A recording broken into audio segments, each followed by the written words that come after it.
3 weeks after the briefing in Cheyenne Mountain, reality began to tear apart. The first breach appeared in the Vortex system, a small rip in space-time, no larger than a human fist. But through that tiny opening, something vast and hungry pressed against the walls of normal existence. The space around the tear began to change, becoming less real with each passing moment. Dr. Young-hee Lim watched the readings from her position aboard the Deep Space Monitoring Station that officially didn't exist. Her instruments showed impossible things, areas where the laws of physics simply stopped working, zones where matter forgot how to exist, places where time itself was being consumed. "Command, we have confirmation of the first major breach," she reported to Luna Base. "The Vortex system is experiencing rapid reality degradation. Estimated time to complete dimensional collapse, 14 hours. Admiral Heejin Song received the report in the command center of humanity's true fleet, hidden in the space between dimensions. Around her, screens showed the positions of Earth's real military forces, vessels that had been secretly deployed throughout the galaxy for decades, waiting for this moment. "All stations, this is Fleet Command," she announced across the quantum communication network. "Operation Guardian Angel is now active. Begin Phase 1 deployment." Across the galaxy, humanity's hidden defenses came online. Reality anchors buried in asteroids suddenly blazed with power that rewrote local spacetime. Dimensional generators hidden in nebulae activated, creating barriers that existed in multiple dimensions simultaneously. Quantum stabilizers disguised as mining equipment revealed their true purpose, sending waves of organizing energy through the fabric of existence itself. On SciFiPrime, Chancellor Sithak watched in horror as his homeworld began to fade from reality. The great cities that had stood for millennia were becoming transparent, their substance leaching away into nothingness. His people fled in panic as the very ground beneath their feet forgot how to be solid. Then the human ships appeared. They came from nowhere, emerging from dimensional folds that shouldn't exist. Vessels the size of mountains, their hulls gleaming with materials that bent light around them. The lead ship was larger than anything the Vortex had ever seen, a reality-warping fortress that made space itself ripple with its presence. Captain Junho Seo stood on the bridge of the UHSS Guardian, humanity's newest reality defense vessel. His ship existed in 17 dimensions simultaneously, allowing it to interact with forces that normal matter could never touch. "Quantum resonance generators at full power," reported his chief engineer. "Reality anchor deployment in 3, 2, 1. The Guardian fired its main weapon, but it wasn't a weapon in any conventional sense. Instead of destroying, it created. Waves of organizing energy swept out from the ship, touching the expanding tear in reality, and forcing it to remember what it was supposed to be. The breach began to shrink. On the surface of SciFiPrime, the fading cities suddenly became solid again. The panicking population stopped their flight and stared up at the sky, where human ships were performing miracles that their science said were impossible. "This is Captain Junho Seo of the United Human Fleet," came the transmission on all frequencies. "The dimensional breach has been contained. You are safe." But the Vortex weren't the only ones in danger. Across the galaxy, more tears were appearing as the Devourers pressed harder against the weakening barriers. The peaceful Gossamer worlds, the scientific stations of the Nexus Federation, even the crystalline cities of the Zalari, all of them faced the same terrifying fate. And at each location, human ships appeared to push back the encroaching nothingness. Fleet Admiral Do Hyun commanded the rescue operation from his flagship, a vessel so large it had its own internal solar system. His screen showed the status of 43 separate reality breaches, each one requiring immediate intervention.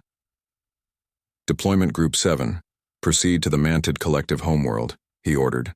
"Group 12, emergency response to the Benthic refugee fleet. Group 21, multiple breaches in the outer rim require immediate stabilization." His ships moved through space using drives that folded dimensions, arriving at crisis points faster than light itself could travel. At each location, the pattern was the same. Reality breaking down, alien populations in panic, and human forces arriving to perform the impossible.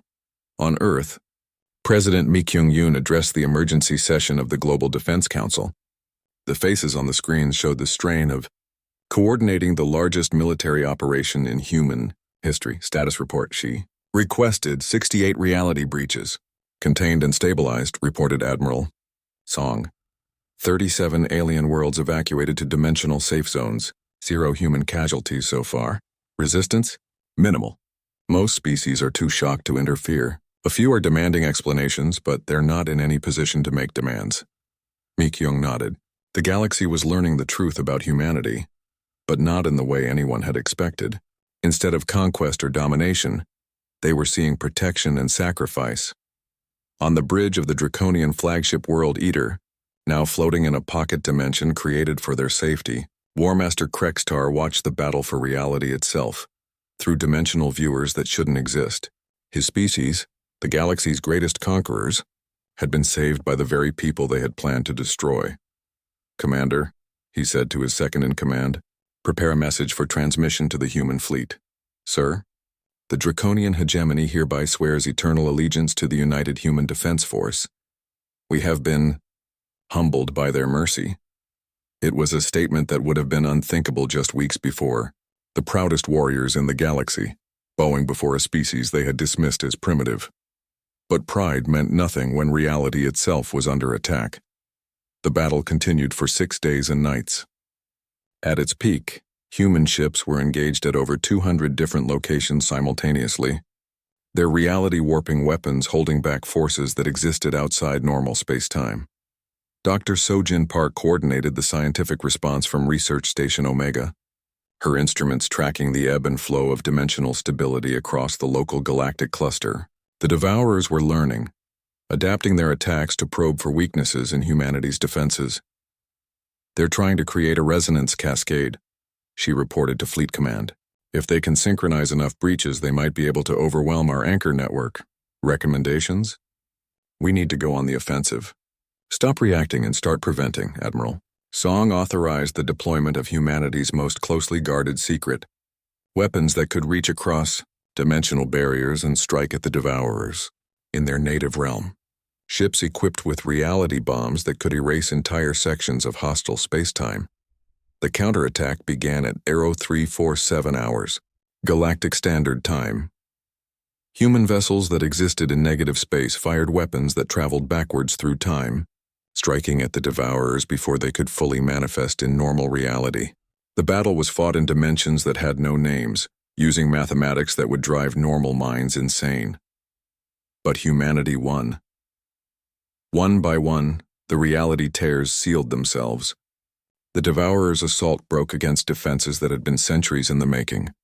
Their hunger turned back to the dark spaces between universes. When it was over, the galaxy fell silent. In the halls of the Galactic Council, representatives from every major species sat in stunned contemplation. The universe they thought they knew had revealed itself to be far more dangerous than they had ever imagined, and the species they had mocked and dismissed had proven to be their saviors. Ambassador Kyung-ho Kim entered the Great Hall, no longer the humble diplomat seeking membership. Behind him walked the commanders of humanity's true fleet, beings who had just held the line against cosmic annihilation. The United Earth government formally withdraws its application for membership in the Galactic Council, he announced, his words echoing in the vast chamber. "Instead, we offer an alternative arrangement." He paused, looking around at the faces of beings who had learned to fear forces they couldn't comprehend. "Earth will protect this galaxy from threats that exist beyond your understanding. In return, you will govern yourselves as you see fit, with the knowledge that humanity watches over you." Chancellor Vextai, his crystalline form still trembling from recent events, spoke for them all. What do you require of us?" "Nothing," Kyung-ho replied simply. "No tribute, no allegiance, no worship. Simply the understanding that there are dangers in this universe that require vigilance." "And if we refuse?" Kyung-ho smiled, but there was no warmth in it. "Then you will face the next invasion alone." The vote was unanimous. Every species present accepted humanity's protection, not out of gratitude, but out of the cold certainty that they had no other choice. As the session ended and the aliens filed out in subdued silence, memory of distant stars remained behind. The ancient keeper approached the human delegation, his million-year-old eyes reflecting depths of knowledge that few could imagine. "I knew your predecessors," he said quietly. "In the universe before this one, They were brave, but they ran when the darkness came. Kyung-ho met his gaze steadily. We are not our predecessors. No, Memory of Distant Stars agreed. You are something new. In the deepest levels of the Cheyenne Mountain complex, beyond security doors that did not officially exist, Director Soo-Young Lee stood before Earth's highest military commanders. The room was carved from solid rock and lined with materials that existed in 11 dimensions simultaneously, making it invisible to any form of detection known to galactic science. General Seokjin Nam, Admiral Hyejin Song, and a dozen other top officials sat around a table that looked simple, but was actually a quantum processing interface, capable of calculations that would challenge the combined computers of the Galactic Council. They had all been briefed on the current situation, and now they needed to understand the truth that humanity had hidden for over 1,000 years. Everything you believed about human history is a lie, Soo-Young began, her words falling into the silence like stones into a deep well. Earth is not humanity's birth world. We are refugees from a universe that no longer exists. She activated the holographic display, and the room filled with images of impossible beauty and terrible destruction. Stars that burned with cold fire, planets where the laws of physics operated differently, space itself twisted into shapes that hurt to look at directly. Our ancestors called it the first universe, Soo-Young continued, a place where consciousness and matter were more closely linked, where thought could reshape reality with the proper tools and knowledge. It was a paradise of infinite possibility. Professor Minho Bae, Earth's leading expert on dimensional physics, stepped forward to continue the explanation. The first universe was home to thousands of species, each one more advanced than anything in our current galaxy. They built wonders that spanned multiple dimensions, created life forms that existed as pure thought, and mastered technologies that made them like gods. The images changed, showing cities that floated in space without support, beings of pure energy dancing among the stars, and machines that could create new universes with a thought. What happened to them? Asked General Nam, though part of him already suspected the answer. They attracted attention, Minho replied grimly. Something from outside reality itself, from the spaces between universes where nothing should be able to exist. The beings of the first universe called them many names, but the translation that comes closest is the Devourers. The hologram shifted to show something that defied description, shapes that seemed to eat light itself, forms that existed in negative space, entities that could only be understood as the absence of everything good and real in the universe. The Devourers consume realities, Soo-Young explained, not just the matter and energy within a universe, but the very concepts that make it possible. They devour the laws of physics, the flow of time, the existence of space itself. When they finish with a universe, it doesn't just die, it never was. Admiral Song leaned forward studying the terrible images. But humanity escaped. A small group did, Minho confirmed. The greatest minds of the first universe working together. They developed reality anchor technology, devices that could create stable pockets of existence even when the surrounding universe was being consumed. Earth isn't just our homeworld. It's a fortress designed to withstand the complete annihilation of reality itself. The display showed Earth as it really was, not the simple blue-green world that the galaxy saw, but a complex dimensional structure anchored in 17 different planes of existence simultaneously. Hidden beneath the planet's surface were machines that bent space-time itself, generators that could rewrite the fundamental constants of physics, and weapons that drew their power from the quantum foam that underlay all reality. The refugee fleet that founded Earth carried 10,000 survivors from dozens of species, Soo-Young said. Over the centuries, they merged into a single people, humanity. We are the children of gods who fled the death of everything they had ever known. Captain Jinwoo Lee, who had been silent throughout the briefing, finally spoke. The Draconian fleet. You didn't destroy them. We saved them, Minho confirmed. When their harvest beam tore holes in our dimensional barriers, we had no choice but to act. The entire fleet was transported to a pocket universe where they'll be safe until the current crisis passes. Safe from what? Asked General Nam. The holographic display changed one final time, showing sensor readings from across the galaxy. Tiny tears in space-time growing larger each day, quantum fluctuations that shouldn't exist, reality storms brewing in the dark between the stars. The barriers are failing, Soo-Young announced. The same entities that destroyed the first universe have found our galaxy. The Devourers are coming. Dr. Ja-Hyun Kim, Earth's chief dimensional engineer, stepped forward with technical specifications that made even the military commander's head spin. We've been reinforcing the barriers for centuries, using technology salvaged from the first universe. But the Draconians' actions accelerated the breakdown. We estimate 3 to 4 weeks before the first major breach. Can we stop them? Admiral Song asked. We can try, Ja-Hyun replied. Earth's defense network includes reality anchors on over 1,000 worlds, dimensional generators hidden in nebulae and asteroid fields, and quantum stabilizers disguised as mining equipment. If we activate everything simultaneously, we might be able to contain the initial invasion. Might, General Nam repeated. What are our actual chances? The room fell silent. Finally, Su-Young answered. In the first universe, even with all their power and knowledge, the advanced civilizations bought themselves only a few extra years. We're more prepared than they were, but we're also much smaller and less advanced. However, she continued, we have one advantage they lacked. The other species in this galaxy don't know what's coming. They still think in terms of conventional warfare, of conquering planets and enslaving populations. They don't understand that existence itself is under threat. Professor Min-Ho Bei brought up a new display showing the current positions of various alien fleets. Every major species is pulling back to defend their core systems.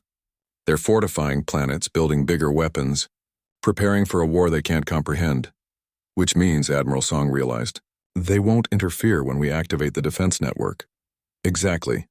For the first time in galactic history, every species will be looking inward, focused on their own survival. They won't notice a primitive species like humanity suddenly deploying technology that shouldn't exist. The briefing continued for 3 more hours, covering deployment schedules, activation protocols, and contingency plans for scenarios ranging from partial success to complete dimensional collapse. When it was over, Earth's leaders sat in contemplative silence. There's one more thing you need to know, Su-Young said quietly. The other species will never understand what we're doing for them. If we succeed in stopping the Devourers, they'll only see that humanity suddenly revealed advanced technology. They'll think we were hiding our capabilities to gain some advantage.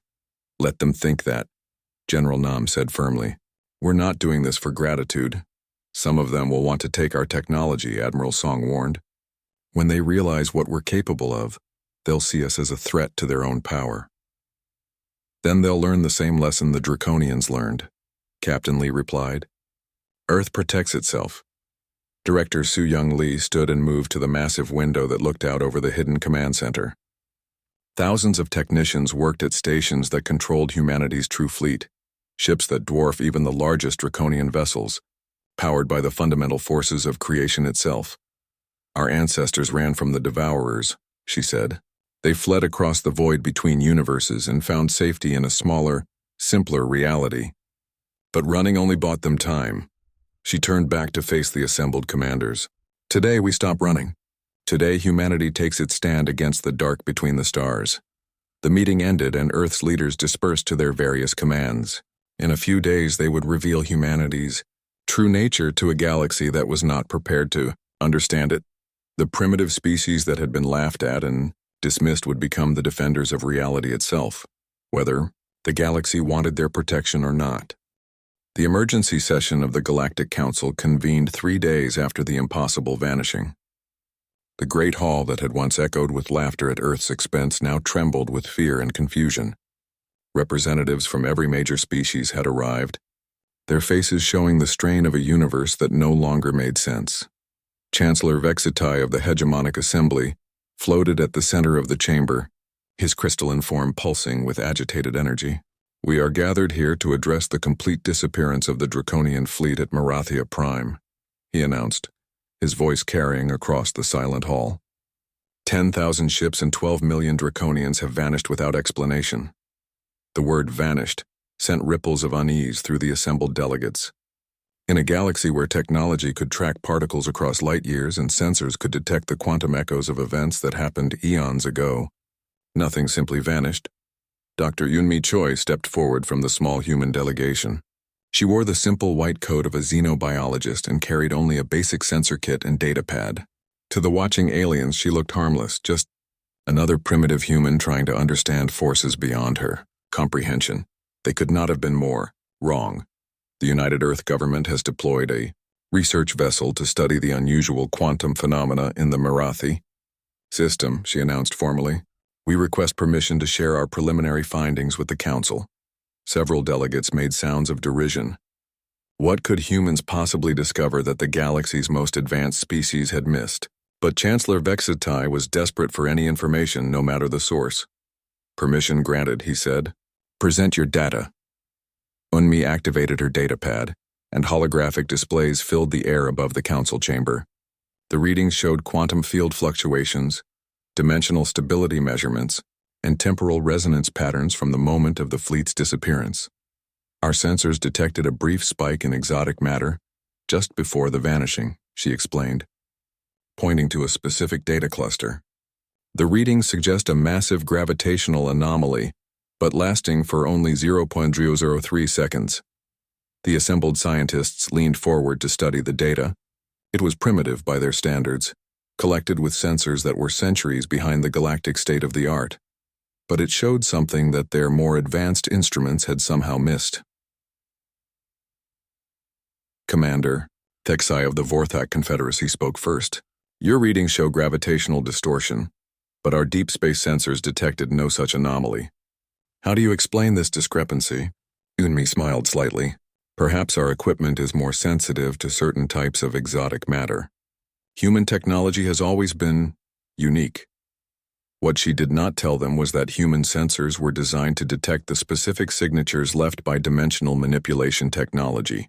Equipment built by refugees from a devoured universe, calibrated to recognize the signs of reality-warping weapons and interdimensional gateways equipment that had detected exactly what it was designed to find at Major Subin Kim led her infiltration team through the abandoned Draconian outpost on Kepler Datakurti, a remote mining world that had been evacuated when the main fleet began its campaign of conquest. The facility was dark and silent, its automated systems still running but its corridors empty of life. Thermal scans showed the base was abandoned approximately 6 months ago, reported Sergeant Minho Bayek, her demolitions expert. All security systems are offline. Subin nodded and gestured for her team to spread out. They were officially listed as an archaeological survey team, studying Draconian culture for Earth's xenological archives. In reality, they were intelligence operatives searching for information about the Draconians' true purpose. What they found in the facility's data cores changed everything. The records were encrypted, but human quantum computers made short work of Draconian security protocols. As the data flowed across Subin's portable display, her blood ran cold. Command, this is Team 7, she transmitted via quantum entanglement communicator. We have a problem. A big problem. The files showed that the Draconian conquest had not been about territory or resources. They had been searching for something specific. Ancient artifacts scattered across the galaxy, remnants of a civilization that had existed before the current galactic community. Artifacts that could weaken the barriers between dimensions. They were collectors, Subin explained to Admiral He Jin-song during her debrief at Luna Base. Every world they conquered, every species they harvested, they were looking for specific objects, things that most people would consider worthless archaeological relics. He Jin studied the recovered data on her command screen. The artifacts were described in terms that human scientists recognized, but the Draconians clearly did not understand. Reality anchors, dimensional stabilizers, quantum barrier generators.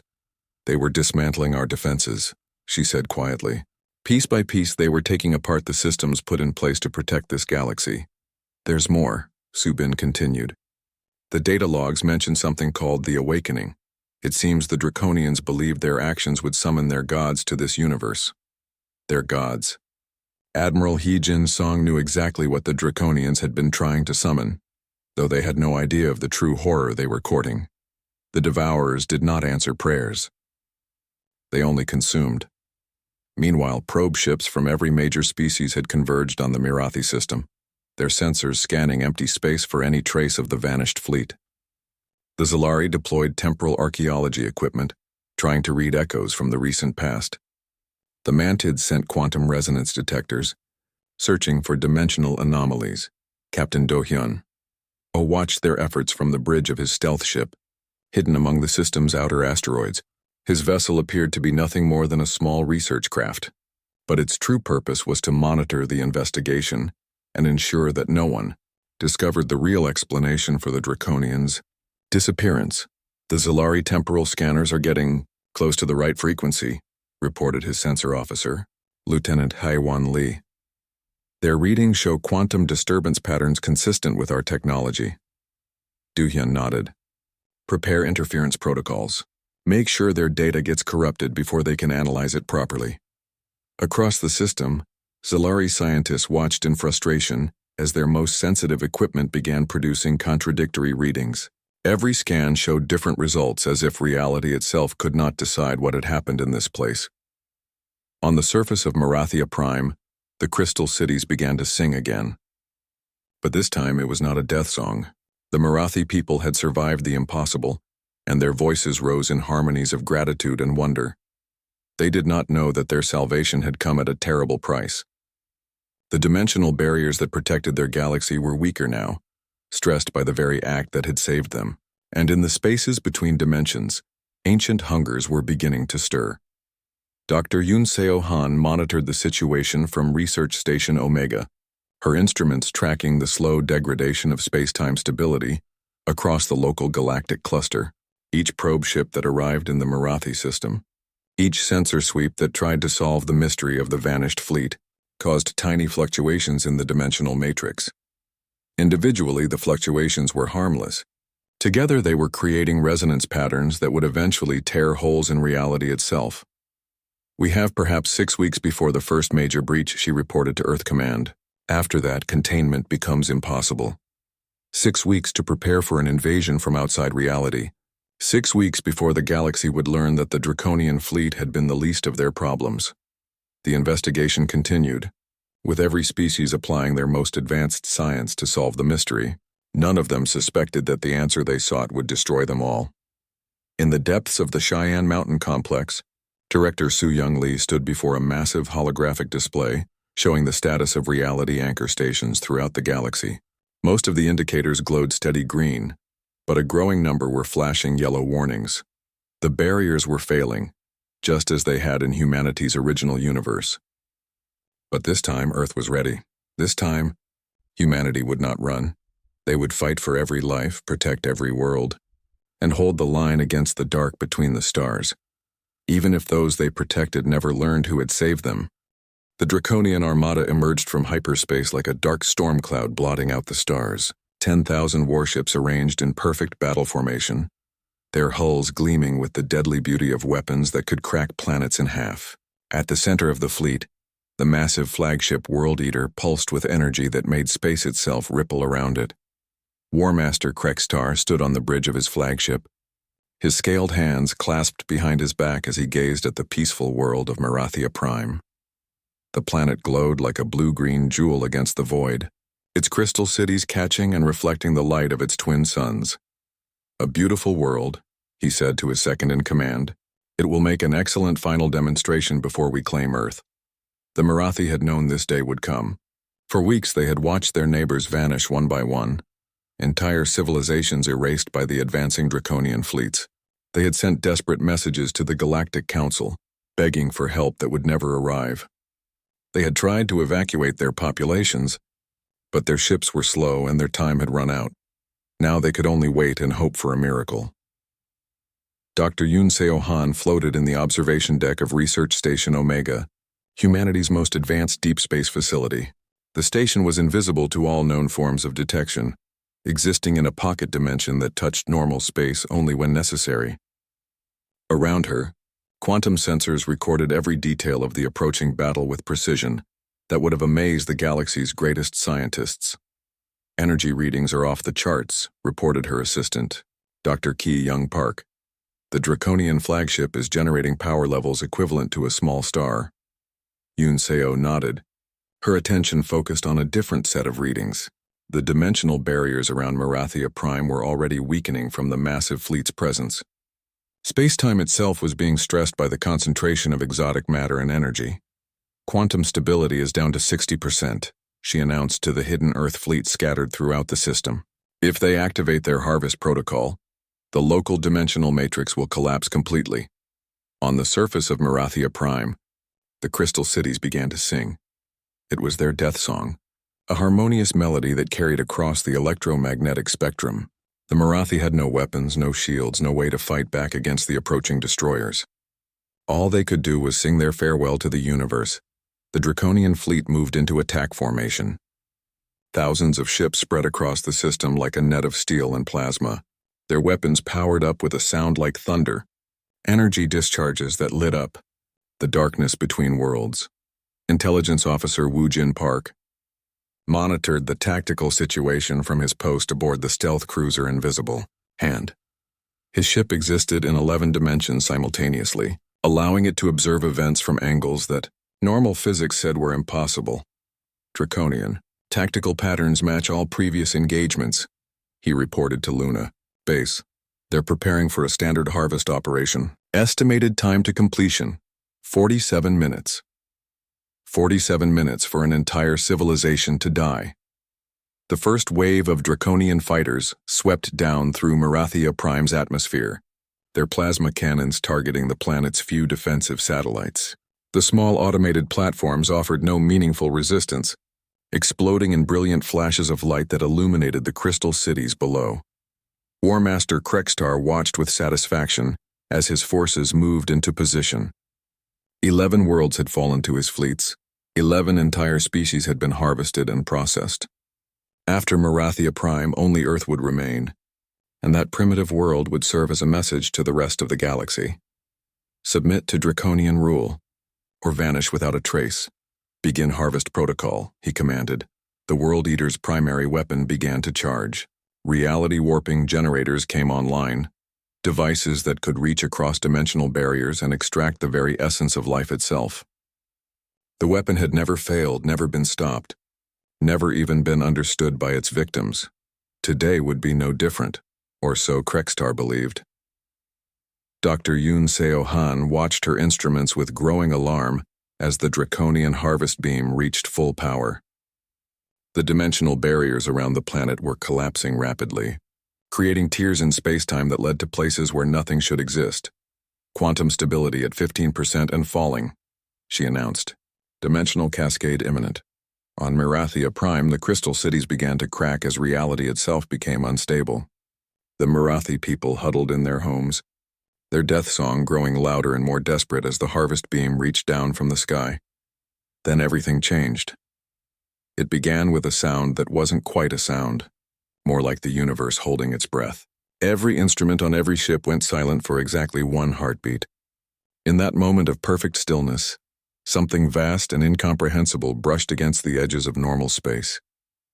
The Draconian fleet was gone, not destroyed, not scattered, gone. 10,000 warships containing 12 million Draconians simply ceased to exist.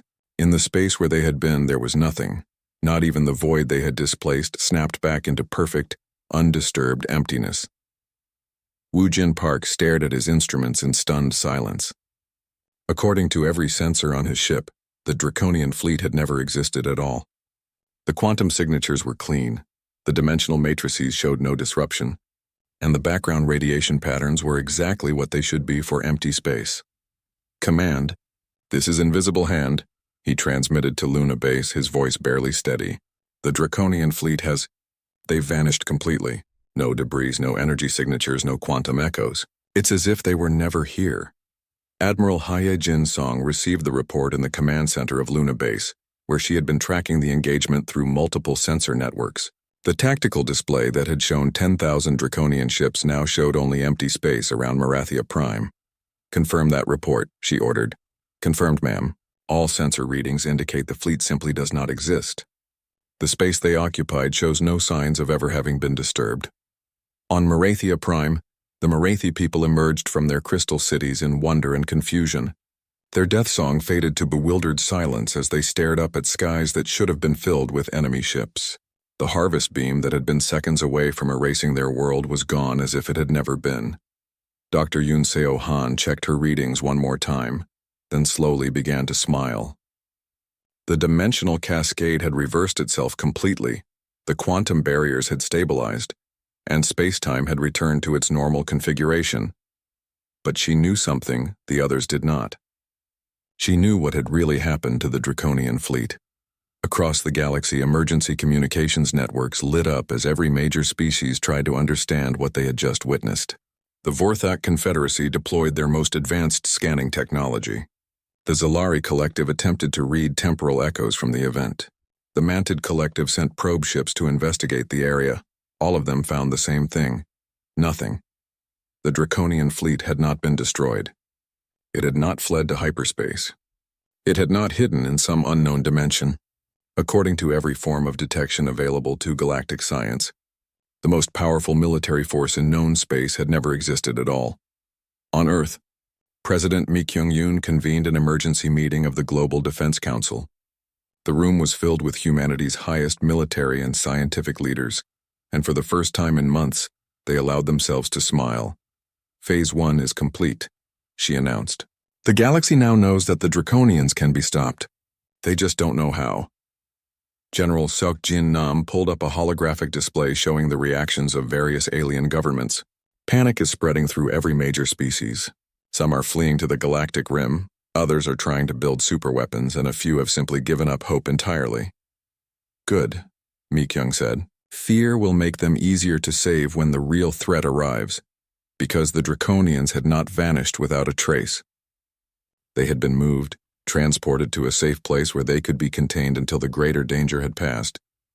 The harvest beam that would have destroyed SciFiPrime had instead torn open the very wounds in reality that Earth had been working to prevent.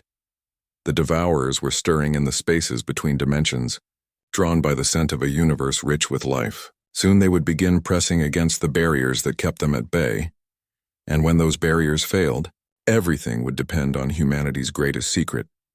The galaxy had stopped laughing at Earth 3 months ago. Now they were about to learn why that had been their first mistake. 3 months had passed since the Galactic Council had laughed at Earth. 3 months since humanity had accepted protected status and retreated to their small corner of the galaxy. During those months, the universe had changed in ways that filled every species with growing dread. The announcement came on a Tuesday, broadcast across every communication channel in the galaxy. The message was simple, direct, and terrifying. The Draconian hegemony declares the beginning of the Great Cleansing. Inferior species will submit or be removed. Resistance is extinction. Admiral Hee-jin Song stood in the command center of Luna Base, Earth's primary military facility hidden on the dark side of the moon. Banks of screens showed the movement of Draconian fleets across the galaxy. The numbers were staggering. Over 10,000 warships, each one capable of destroying entire planets. "Ma'am," reported Commander Tae-min Woo, the base's intelligence officer. "The Draconians have divided their forces into 12 battle groups. Each group is targeting a different species." Hee-jin studied the tactical display. The Draconians had chosen their targets carefully.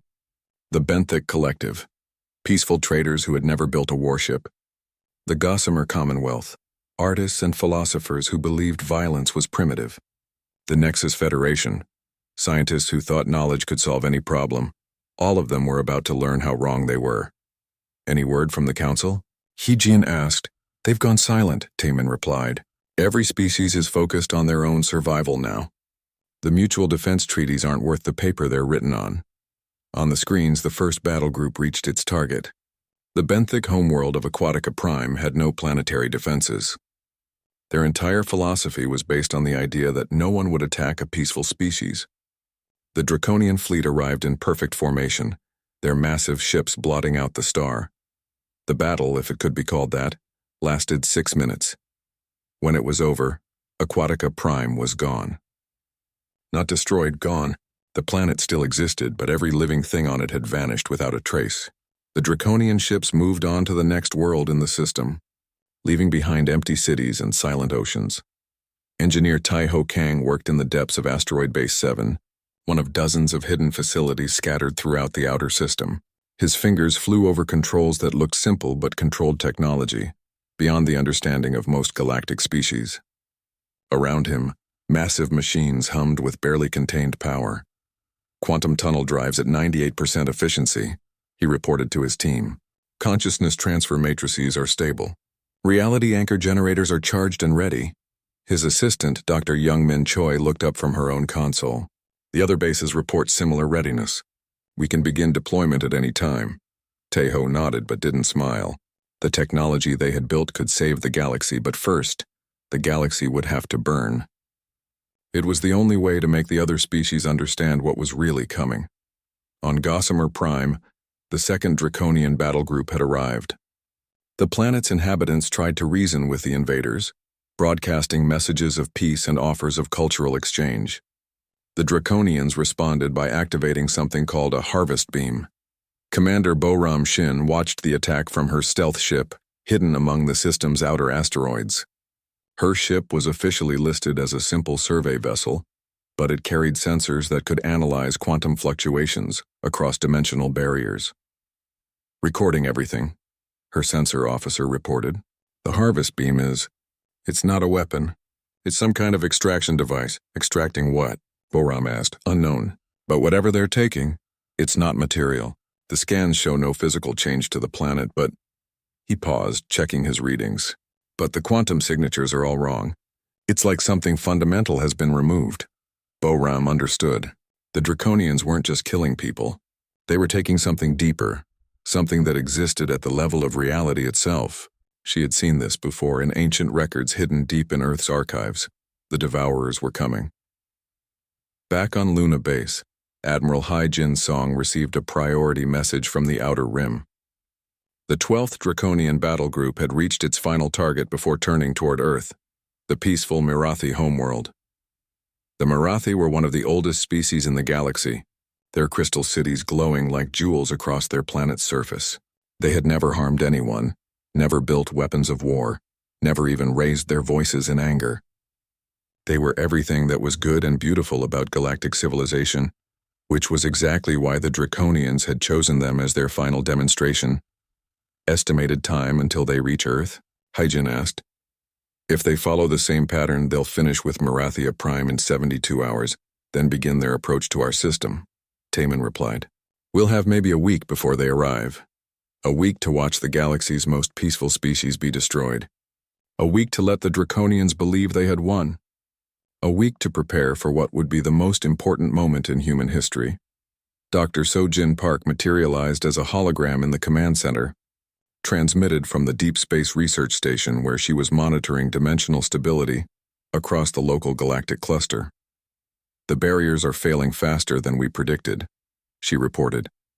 The Draconian attacks are creating quantum resonance effects. Each world they harvest weakens the walls between dimensions. How long do we have? Hai-Jin asked. At this rate? Maybe 2 months before the first breach. After that, Sojin's expression was grim. After that, everything we're trying to protect will cease to exist. The hologram flickered and disappeared, leaving the command center in tense silence. Everyone present knew what was at stake. They had all studied the historical records, seen the images from humanity's original homeworld in a universe that no longer existed. They knew what the Devourers could do. On the main screen, the Draconian fleet was moving toward SciFiPrime. War Master Krekstar commanded from the flagship World Eater, a vessel the size of a small moon. His species had conquered hundreds of worlds, enslaved dozens of civilizations, and never once faced a defeat. They believed they were the apex of galactic evolution, the ultimate predators in a universe full of prey. Soon they would learn how wrong they were. But first SciFiPrime would fall, the crystal cities would go dark, the peaceful inhabitants would vanish, and another piece of the galaxy's soul would be torn away. Admiral Hai-Jin Song watched the tactical display with cold eyes. Every instinct told her to act now, to unleash humanity's hidden fleets and save the Mirathi people. But she could not. Not yet. The galaxy had to see what the Draconians really were. The other species had to understand that their old certainties were gone, that their safe universe was an illusion. Only when they truly understood the threat would they accept humanity's protection. Only when they stopped laughing would they start listening. The Draconian fleet reached the edge of the Mirathi system and began its final approach. Across the galaxy, billions of beings watched and waited, knowing they might be next. None of them suspected that their salvation lay with the species they had mocked just 3 months earlier. None of them knew that Earth had been preparing for this day for longer than their civilizations had existed. The endgame was beginning. The Great Hall of the Galactic Council stretched out like a vast ocean of marble and crystal. Thousands of beings from across the galaxy filled the floating seats that moved slowly through the air. Some had scales, others had tentacles, and a few were made of pure energy. They all had one thing in common today. They were laughing at Earth. Ambassador Kyung-ho Kim stood at the speaking platform in the center of the hall. His human form looked small and weak compared to the massive aliens around him. He wore the simple blue uniform of Earth's diplomatic corps, and in his hands he held a datapad containing humanity's application for full membership in the Galactic Council. "Honored members," Kyung-ho said, his voice carrying across the hall through the translation system. "Earth formally requests to join the Galactic Council as a full member species. We believe we have much to offer." The laughter started before he could finish. It began with a few chuckles from the reptilian Vorthak delegation, then spread like wildfire through the assembled beings. The crystalline Zalari made a sound like wind chimes in a storm, which was their way of laughing. Even the normally serious Mantid collective clicked their mandibles in amusement. Kyung-ho waited for the noise to die down. His face showed no emotion, but inside he felt anger building. Behind him, Dr. Sojin Park sat with the rest of Earth's delegation. She was humanity's chief scientist, and she knew secrets that would make these aliens stop laughing forever. But not yet. It was not time yet. The Draconian representative stood up from his seat. He was 12 feet tall, covered in dark green scales with burning red eyes and claws that could cut through steel. His name was War Commander Thrax, and he spoke for the most powerful military force in the galaxy. "Humans," Thrax said, his voice like grinding stone. "You still use chemical rockets to reach your own moon. Your weapons throw metal bullets at each other. Your computers are slower than a child's toy from any civilized world." He paused, letting his words sink in. "What could you possibly offer us?" More laughter filled the hall. Kyung-ho looked around at the faces. Some amused, others bored, all looking down on humanity. He had expected this. Earth's intelligence services had prepared him for exactly this reaction. Captain Jin-Woo Lee, head of Earth's military delegation, sat perfectly still. He wore the dress uniform of the Earth Defense Force, with its simple gray design and minimal decorations. To the aliens it looked primitive. They did not know that hidden in his jacket was a communication device that could reach anywhere in the galaxy instantly. They did not know that the simple metal of his uniform could stop weapons that these aliens considered advanced. The Vorthak Chancellor, a being that looked like a cross between a snake and a dragon, spoke next. "Humans fight wars on their single planet while we command fleets that span light years. They have never left their solar system with anything larger than a research probe." He made a sound that might have been amusement. "They asked to join us, but they are barely past the Stone Age." Na-young Choi, sitting in the back of the human delegation, typed quietly on what looked like a simple tablet. To anyone watching, she appeared to be taking notes.